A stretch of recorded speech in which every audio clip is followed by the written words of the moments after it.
What's up? I'm Jack, and I run Anomaly Films, which is a Philadelphia-based production company, and I was the co-director on this project called Elements. Conquer the fear. This has been a project I've been wanting to break down for quite a while now. This is our project called Elements, which was pretty much a Garmin-focused spec project that we are really proud of, honestly. It took a while to kind of get together and get the crew together, but it came out beautifully, and we're really just stoked with how it all kind of came together. Originally started working on this probably like July or August of 2024. We had like 2.5 shoot days, and then I kind of honestly sat on it in post-production for quite a while now, but we ended up pushing it out in the first couple weeks of January of 2025, and I had an amazing response. So really overall just stoked with how it all came together, but I've been wanting to break it down for quite a while now, so let's kind of just dive in and see what we're working with.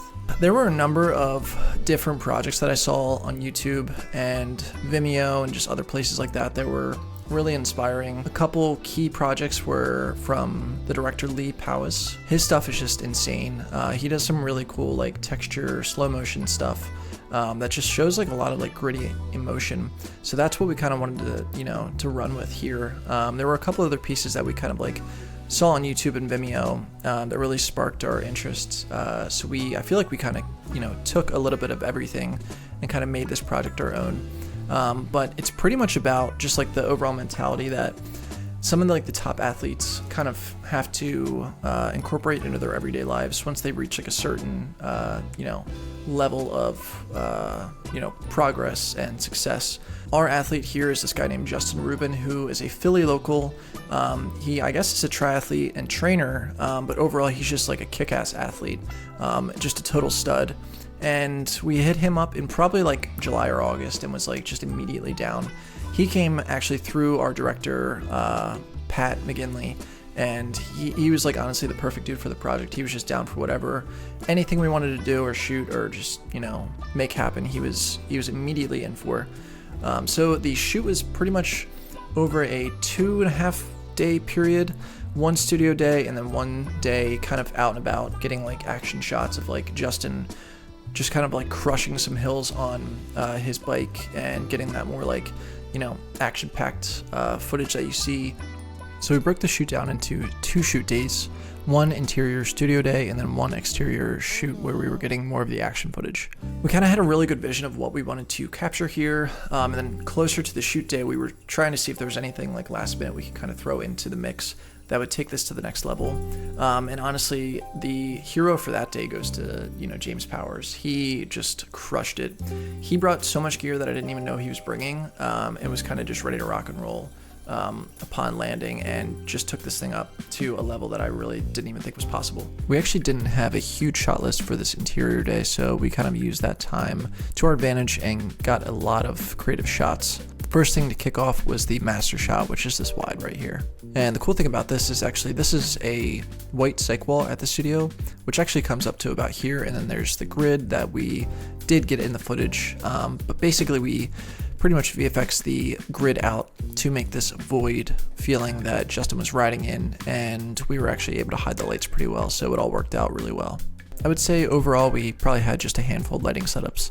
This was the master with the overhead lighting, and then when we did more of the slow motion setups like this, we actually just pulled a key with a Nanlux 1200 really close to Justin because we needed that output, and just lit like that. And with how much time we had, we knew we needed to move fast, so we didn't really want to overcomplicate things. I remember specifically on the shoot that James played back this clip individually, and I just couldn't believe what I was seeing. It was just exactly what I was hoping we would capture on the shoot, and the Freefly Ember was just the perfect tool to use. I knew going into the shoot that I wanted to use a mix of slow motion and real-time speeds to kind of like intercut and transition between things, but I think James bringing this really changed everything. It's just such a crazy system he has together there that it opened up so many doors for us to shoot some really cool stuff. Another really cool thing about this specific shoot day, which I didn't even know was happening, James actually brought what I can only explain as a flamethrower.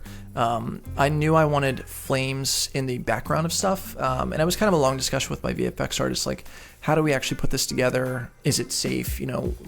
how real could we actually make this? My VFX artist was very specific on me actually using practical effects in this because it makes his VFX look that much more real. He was very specific on getting actual fire within the studio, and I just didn't think that was possible. And then James pulled out a legitimate flamethrower, and it just took it to the next level.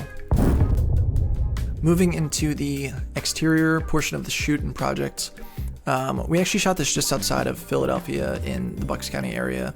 If you know Bucks County, you know it's just filled with open roads and really cool scenery, so I pretty much spent probably 2 days just roaming around, like mostly trying to find some open road that like we won't interfere with like traffic or make it dangerous for Justin to actually ride on, because the whole idea for this portion was to film outside of a van with the LX35 kind of shooting out the back or sides, but that is way easier said than done. So what we actually did was got a permit for filming commercial level productions in Tyler State Park, which is in Newtown, Pennsylvania, and it was a lifesaver, honestly.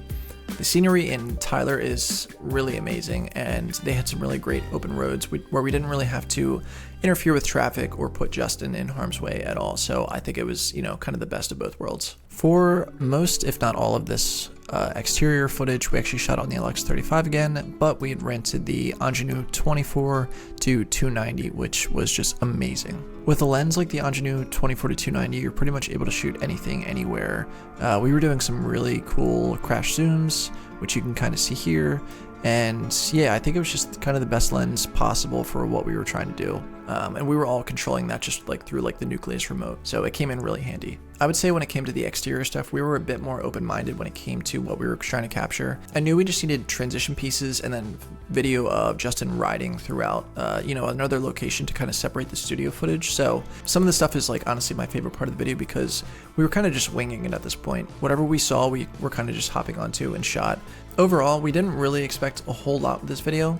I go into every spec just trying to make something that is going to elevate my overall production quality and portfolio. I actually chatted with some of the Garmin crew a little bit on this, and I'm just super happy with how it came out.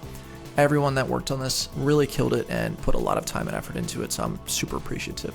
This is my first time breaking video down like this, and it took me a year to do this, so I would like to start doing this more often with my other projects. If there's anything you'd like to see, just drop a comment and let me know.